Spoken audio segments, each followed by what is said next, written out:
What's going on, everyone? I'm Matt. And I'm Vanessa. So every now and then you get quality found footage films. It's not all that common, but you do get every now and then a movie like The Blair Witch Project or Chronicle.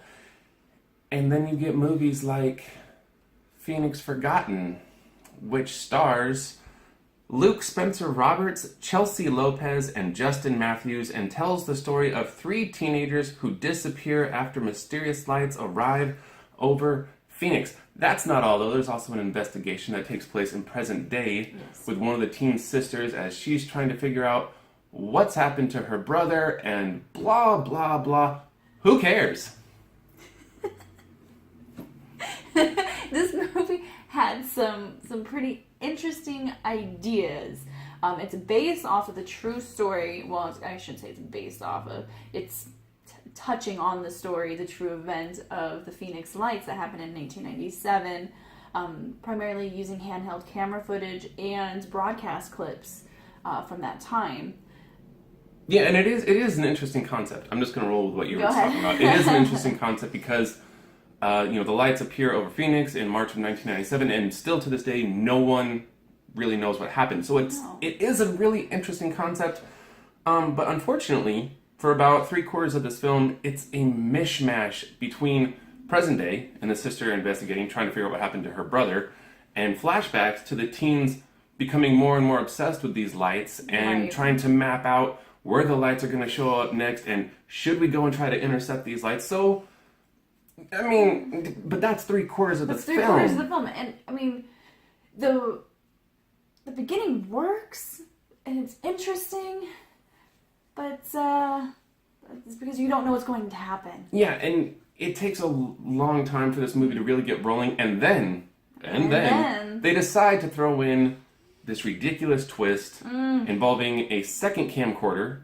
and a tape, and it only serves as a twist and nothing more. Nothing more. And it won't work for anybody who actually thinks about it. It's quite obvious. And in the movie, I immediately thought of a better twist and or better scenario for the film. Yeah, and in my opinion, the best part of this movie is probably the reference to Contact, a highly underrated sci-fi film, which in my opinion has no place anywhere near this movie. Nowhere near this movie. Contact is probably one of my favorite sci-fi movies, unexpectedly, and it's thrown in here somehow. Yeah, and I mean, and sometimes, as I already said, found footage movies, they can work. They can work. Paranormal Activity, you have a highly underrated movie, The Bay, Quarantine, VHS, there's plenty of them out there, and they can work, and they can be very, very interesting. This is not that.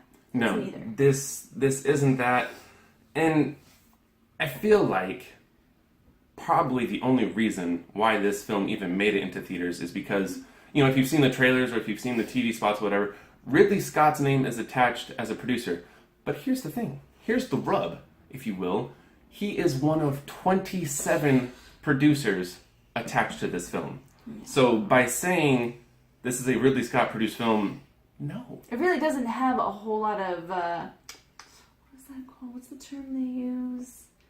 Depth? Like something to grab onto? What, in this movie? Yeah. No, this movie doesn't have a lot of depth. And I will be fair and say that yes, at the beginning of the film, you do see that it is produced by Scott Free Pictures, which is Ridley Scott's production company. But I don't care. If you're just one of 27 producers, no, I'm not buying it. Just like I'm not buying this film. To me, I'm sorry, this movie is mostly a joke and in a lot of ways ridiculously made.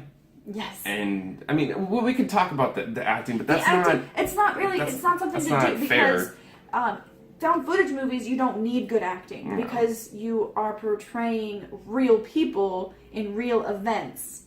And you're not using good cameras, you're using usually handheld cameras or personal cameras. They're not showing found footage of professional actors. Yeah. So you don't need big names to be behind them. So yeah, and I can't really talk about the acting. And I know it might seem like I'm being a little bit harsh when I say that this movie is mostly a joke. I understand some of you are probably even thinking to yourselves, well, it is a found footage film. What were you thinking going into this movie? Well, I'm not expecting art. No. I'm not expecting anything spectacular. But this is just a waste of time. No, you want to be... It's a waste of time. You want to be at least entertained. It's a waste of time, and to me, it's borderline disrespectful to paying customers. Because, I'm sorry, this movie doesn't really offer much. I will say, though, very interesting idea. Very interesting. Good concept. I even love the fact that you're taking a true event and putting a spin onto it. I do like the direction they were going in. Execution, no, non-existent. And for those reasons, I'm giving this movie a D-. D? Oh yes, Minus. I will not remember this movie. There's nothing memorable about this movie. This movie didn't offer a whole lot to me. No, the only thing we're going to remember is the way we feel right now. Which is very disappointed and wanting our money back. And I'm going to pay you back on your D-. Fair enough, D-. And yeah, I'm sorry, obviously we're not going to recommend this movie to you guys. No, I can't even say watch it on Netflix. No. I can't do it. Stay away. Stay far away.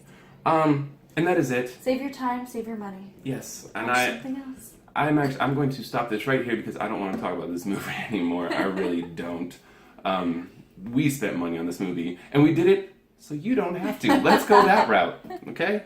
And yeah, but still, thank you so much for watching. We do appreciate it. Yes, and of course, if you like this video, hit the like button. If you want to see more of our awesome movie reviews, hit the subscribe button. And as always, guys, take care of yourselves, take care of each other, and we will see you guys next time.